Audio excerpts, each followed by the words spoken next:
নবীজি সাল্লাল্লাহু আলাইহি সাল্লামের নির্দেশে তার যুগ থেকে সাহাবীরা ইসলামের বার্তা নিয়ে পৃথিবীর এক প্রান্ত থেকে অন্য প্রান্তে ছুটে গেছেন, বিশ্বজুড়ে ছড়িয়ে দিয়েছেন ইসলামের শান্তির বাণী।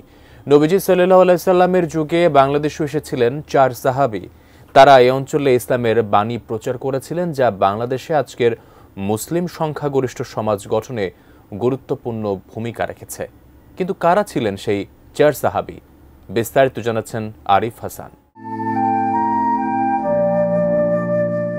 ইসলামের আলো যখন পৃথিবীর এক প্রান্ত থেকে অন্য প্রান্তে ছড়িয়ে পড়ছিল, তখন আরব মুসলিম বণিকদের হাত ধরে এই অঞ্চলে ইসলামের সূচনা হয়। তবে এই কথা আরও বিস্ময়ের যে, বিশ্বনবী হজরত মুহাম্মদ সাল্লাল্লাহু আলাইহি ওয়াসাল্লামের জীবদ্দশায় বাংলাদেশে ইসলাম প্রচারের ইতিহাসের এক বর্ণাঢ্য অধ্যায় রচিত হয়েছিল। 4 জন সাহাবা নবীজির নির্দেশেই বাংলার মাটিতে ইসলাম প্রচারের জন্য এসেছিলেন বলে ধারণা ইসলামিক চিন্তাবিদদের।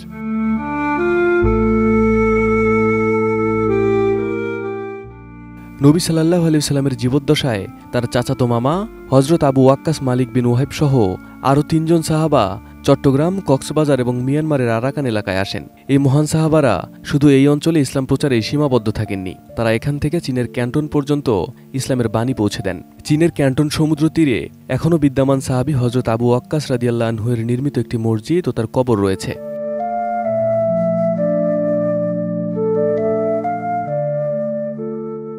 কোয়ালিটি সম্পন্ন আন্তর্জাতিক মানের CMT 500W CSRM committed for better steel. 8ম-9ম শতাব্দীতে সন্দ্বীপ, রামুসহ দেশের বিভিন্ন স্থানে বণিক ও মুবাল্লিগরা ইসলাম প্রচার করেছিলেন বলে ঐতিহাসিক প্রমাণ পাওয়া যায়। তৎকালীন আরব লেখকদের বর্ণনায় কামরূপ, আসাম ও রাহমি রাজ্যের কথা এসেছে, যা 8ম থেকে 1200 শতাব্দীতে পাল সাম্রাজ্যের অন্তর্ভুক্ত ছিল।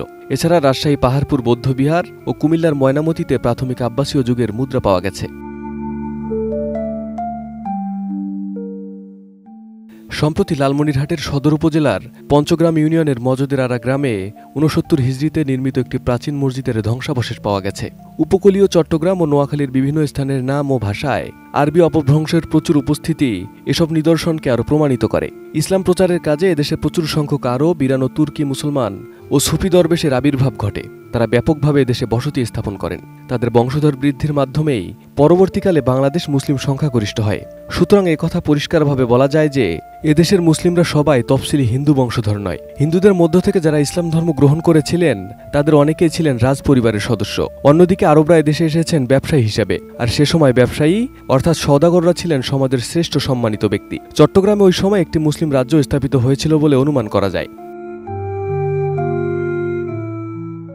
এদিকে ভারত থেকে বাবা রতন আল হিন্দ অথবা রতন আবদুল্লাহ আল হিন্দ মদিনায় গিয়ে রাসূলুল্লাহ সাল্লাল্লাহু আলাইহি ওয়াসাল্লামের কাছে ইসলাম ধর্ম গ্রহণ করে সাহাবা হওয়ার গৌরব অর্জন করেছেন বলে জানা যায়।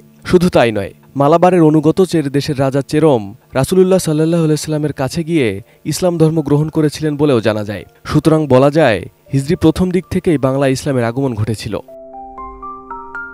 তবে ওই সময় ইসলাম প্রচারের উদ্দেশ্য এতদ অঞ্চলে যারা আগমন করেন তাদের বিস্তারিত বর্ণনার ক্ষেত্রে ইতিহাস নীরব। পরবর্তীকালে আগতদের মাত্র কয়েকজনের নাম জানা যায়, যারা মূলত মধ্য এশিয়া ও পারস্য থেকে এদেশে আগমন করেন।